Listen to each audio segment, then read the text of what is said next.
নমস্কার বন্ধুরা, the Bhil boy Rahul YouTube চ্যানেলে তোমাদের আরও একবার অনেক অনেক স্বাগত জানিয়ে আমি আমার আজকের ভিডিওটি শুরু করছি। বন্ধুরা, এখন আমি আছি মাঠে। প্রতিদিনের মতো আজও এসেছি মাঠে ছাগল চড়াতে। আমার ডেলি রুটিন বলতে পারো। আমার ছাগলগুলোকে মাঠে নিয়ে আসি, সেখানে চড়াই ও তারপর সেখান থেকে বাড়ি নিয়ে যাই। এটা আমার ডেলি রুটিন। শীত, গ্রীষ্ম, বর্ষা যাই বলো না কেন, আমি প্রত্যেকটা ঋতুই এই মাঠেই কাটাই। তো আজও ঠিক সেরকমই। তো বন্ধুরা, মাঘ মাস চলছে বলতে শেষের মুখে, প্রায় দেখতে দেখতে প্রায় ফাল্গুন মাস আসতে শুরু করলো এক কথায়। তো সূর্যের যে তেজ সেটাও বাড়তে শুরু করেছে। হ্যাঁ, ঠান্ডা একটু আধটু আছে, আমি বলবো না যে ঠান্ডা নেই। সকাল আর রাত্রিবেলাতে ঠান্ডাটা লাগছে, কিন্তু সারাদিন যা রোদের তেজ, বাইরে থাকা যাচ্ছে না। আমার ছাগলগুলোও দেখছো ছায়া তলে এবারে চলে আসছে। এই যে একজন এখানে ছায়াতে, গাছের ছায়াতে বসে আছে, এখানে একজন দাঁড়িয়ে আছে, এইখানেও এরা কয়েকজন গাছের ছায়াতেই দাঁড়িয়ে আছে। রোদটা এরাও আর নিতে পারছে না। আস্তে আস্তে এতটাই রোদের তেজ বাড়ছে। তো এখন এই সময়টা পুরো মধ্য গগনে সূর্য বাজছে একটা। এই একটার সময় ছাগলগুলো এখন মাঠে আছে, আমিও মাঠে আছি। তবে এবারে যত সূর্যের তেজ বাড়বে তত আমাকে সকালের দিকে ছাগল চড়ানোর সময়টা একটু কম করতে হবে।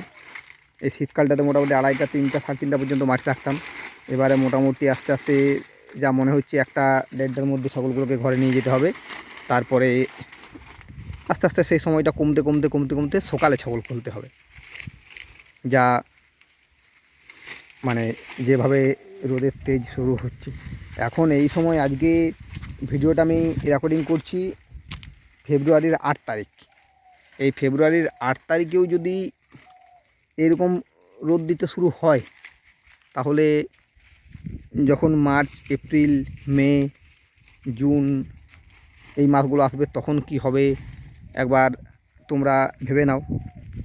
এতদিন শীতের জন্য তৈরি হচ্ছিলাম, ছাগলগুলোকে রক্ষণাবেক্ষণ করছিলাম, যত্ন করছিলাম। এবারে শীত শেষ হতে না হতেই গ্রীষ্মের জন্য যত্ন করতে হবে। তবে যাই বলো তাই বলো, এই বছর সেইভাবে ঠান্ডা খুব একটা পড়তে আমি দেখিনি, কারণ আমার ছাগলগুলো সেরকম শরীর খারাপেরও কিচ্ছু দেখা যায়নি, আর ঠান্ডাও সেরকম এবছর কোথায় পড়েনি বললেই চলে। হ্যাঁ, তবে একটা কি, অন্যান্য বছরের তুলনায় এই বছর আমি ছাগলের যত্নটা একটু বেশি করেছি। এই শীতে আমি ছাগলের যত্ন বেশি করেছি, যেটা আগের বছরগুলোর তুলনায় একটু বেশি। আগের বছরগুলোতে কোথাও যেন একটু ফাঁকফোকর থেকে যেত। এই ফাঁকফোকর থেকে যাওয়ার জন্যই আমার ছাগলগুলো দুর্বল হতো, অসুস্থ হতো, সর্দি, কাশি, জ্বর, নিউমোনিয়া, এমনকি ছাগল মারাও যেত, যেটা কিন্তু এই বছর আমি দেখতে পাইনি। এমনকি এবছর কোনো ছাগলের নাক দিয়ে সর্দিও দেখতে আমি পাইনি।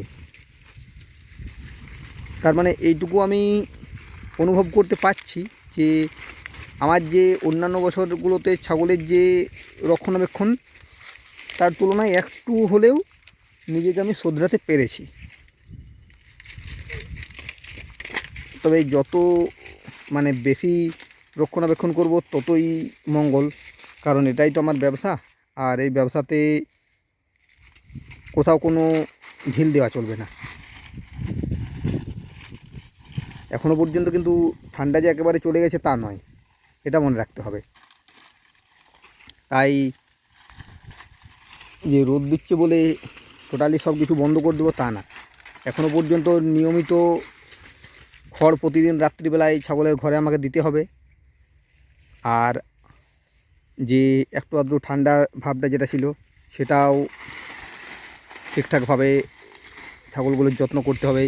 যেমন কয়েকদিন আগে ছোটো বাচ্চাগুলোকে উকুনের ওষুধ দিলাম, এই জিনিসটাকে লক্ষ্য রাখতে হবে। এবছর ছাগলগুলোকে উকুনের ওষুধ আমি নিয়মিত দিয়েছি, এই কারণেই আমার ছাগলগুলো খুব একটা দুর্বল হয়নি। তো এই জিনিসগুলো এখনও মোটামুটি ফাল্গুন মাসের 15 তারিখ 20 তারিখ পর্যন্ত এই জিনিসটা আমাকে করে যেতে হবে মনে হচ্ছে, যাতে কোনো রকম ছাগলগুলোর অসুবিধা না হয়। এই জিনিসটা আমাকে খেয়াল রাখতে হবে। প্রত্যেককেই বলবো যে তোমরাও ছাগলের যত্ন করো, কারণ শীত চলে যাচ্ছে মানে এই নয় যে টোটালি তোমরা সমস্ত যত্ন তোমাদের যে ছাগলগুলোর উপর করতে সেগুলো বন্ধ করে দেবে। তাই এই জিনিসটাকে তোমরা ঠিকঠাকভাবে খেয়াল করো। ছাগলগুলো ওইখান থেকে এইদিকে চলে এলো, মানে এবারে ওরা অন্য জায়গাতে চলবে মনে হচ্ছে। না, এখনও ঘর যাইনি, আমি থাকবো মোটামুটি দুটো 2-2:30 পর্যন্ত থাকবোই। এইদিকে আস্তে আস্তে ছাগলগুলো এলো, এইখানে একটা ধান খেতে, এই ধান ক্ষেতটাতে ছাগলগুলো চড়ছে। এই ধান খেতে কিন্তু এখনও কাদা আছে, মাটিটা কিন্তু এখনও পুরোপুরি শুকোয়নি একদম। তো হ্যাঁ, যেটা আবার বলছিলাম যে শীত প্রায় যায় আর গ্রীষ্মের আগমন হচ্ছে। এই করতে করতে হয়তো আর 15-20 দিন পর শীত পুরোপুরি উধাও হয়ে যাবে। আবার একটা বছরের অপেক্ষা, একটা বছর পর আবার শীত আসবে। তো তার মধ্যে আসবে ভয়াবহ বা ভীষণ গরম, যেটাকে বলে। আগের বছর যে গরম পড়েছিল রেকর্ড করে দিয়েছিল, এই বছর তো মনে হচ্ছে তার থেকে বেশি পড়বে, কারণ এখন থেকেই বোঝা যাচ্ছে। তবে একটা জিনিস কি, যে শীতের তুলনায় গরমের সময় ছাগল ভালো থাকে। সারা বছরের মধ্যে সব থেকে ছাগল পালনের জন্য ভালো যেটা আমি বলবো সেটা হলো গ্রীষ্মকাল। কারণ ছাগল ঠান্ডা সহ্য করতে পারে না, ছাগল বর্ষা সহ্য করতে পারে না, কিন্তু গরমটা ছাগল সহ্য করতে পারে। তো এই যে গরমকালটা, এই গরমকালটা ছাগলের জন্য এক প্রকার আদর্শ সময় বলা চলে। যদিও মাঠে ঘাস থাকে না, সব ঘাস শুকিয়ে যায়, তবুও কিন্তু এই সময় ছাগলগুলো বেশ ভালো থাকে। তাদের শরীরের গ্লেজ দেয়, গায়ের রঙটা সম্পূর্ণ চেঞ্জ হয়ে যায়। তোমরা লক্ষ্য করবে গ্রীষ্মকালের সময়, এই যে আমার এখন যে ছাগলগুলো দেখছো, এই ছাগলগুলোকেই তোমরা আর 1 মাস পর দেখবে যে তাদের চেহারাটা কত সুন্দর দেখাবে। আর 1টা মাস পর দেখবে, বেশি দিন না। এই মাঘ মাসটা হলো প্রায় ফাল্গুনের শেষ দিক করে তোমরা দেখবে, তোমরা দেখলেই বুঝতে পারবে যে কত সুন্দরভাবে ছাগলগুলো আছে, যেটা কিন্তু এই শীতে থাকে না।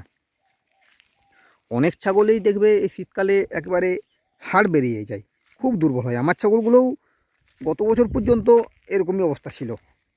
গত বছর আমাকে 2-1 জন কমেন্ট করেছিলেন আমার ভিডিওতে যে তোমার ছাগলগুলো তো হাড় বেরিয়ে গেছে। স্বাভাবিক, অনেক ছাগলেরই হাড় বেরিয়ে গিয়েছিল গত বছর। এই বছর তার থেকে কিছুটা হলেও ভালো আছে ছাগলগুলো। আমি বলছি না যে ছাগলগুলো খুব ভালো আছে, কিন্তু আগের বছরের তুলনায় কিছুটা হলেও আমার ছাগলগুলো ভালো আছে। তো যাই হোক, আস্তে আস্তে শীত শেষ হচ্ছে, তোমরাও গ্রীষ্মের জন্য প্রস্তুত হও। তা বলে এই নয় যে শীতের জন্য যে রক্ষণাবেক্ষণগুলো করছিলে সেগুলো টোটালি বন্ধ করে দেবে, একদমই না। এখনও পর্যন্ত কিন্তু রাত্রির দিকে ঠান্ডা লাগছে, ভালো ঠান্ডা লাগছে। কালকে তো ভালো ঠান্ডা ছিল। তাই একদমই তোমরা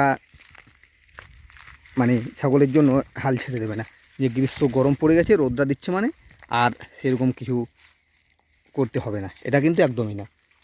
যারা শীতটা যেভাবে করছিলে সেরকম কিন্তু এই এই কয়েকটা দিন সেভাবেই ছাগলগুলোর যত্নটা করবে, যাতে ছাগলগুলো যেন সামান্যতম অসুবিধাও না হয়। কারণ শেষ সময় যদি কিছু হয়ে যায় না, তখন আবার সেই তোমার যে এই 3 মাস 4 মাসের পরিশ্রম সেটা কিন্তু বেকার হয়ে যাবে। তাই যারা ছাগল পালন করছো তারা সতর্ক থাকো। এই 3-4 মাস যে পরিশ্রমটা করেছো, 3-4 মাস বলবো না, অগ্রহায়ণ মাস, পৌষ মাস, এই মাঘ মাস, 3 মাসেই বলবো, কারণ কার্তিক মাসে সে হারে ঠান্ডা পড়ে না। তো এই 3 মাস তোমরা যে পরিশ্রমটা করেছো, ফাল্গুন মাসের 15 দিন পর্যন্ত সেম পরিশ্রম করে যাও।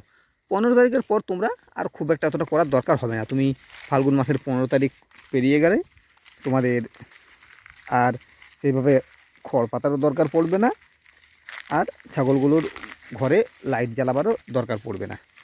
এইভাবেই তোমরা তখন এক প্রকার নিশ্চিন্ত হয়ে যাবে। তো যাই হোক, তোমরা আশা করি আমার কথাগুলো ঠিকঠাকভাবে শুনে কাজ করবে।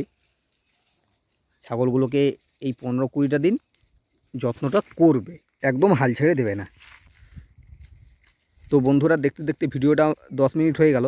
ভিডিওটা আমি এইখানেই শেষ করছি। যদি আমার ভিডিওটা তোমাদের ভালো লাগে তো ভিডিওটিতে একটি লাইক অবশ্যই করবে। আর যে সমস্ত ভিউয়ার্স এখনও আমার চ্যানেলটিকে সাবস্ক্রাইব করনি তারা আমার চ্যানেলটিকে সাবস্ক্রাইব করবে, আর বেল আইকনটিকে প্রেস করে আমার পাশে থাকবে, যাতে আমার যে কোনো ভিডিও নোটিফিকেশান সর্বপ্রথম তোমার কাছেই পৌঁছায়। আজকের মতো ভিডিওটা আমি এইখানেই শেষ করছি।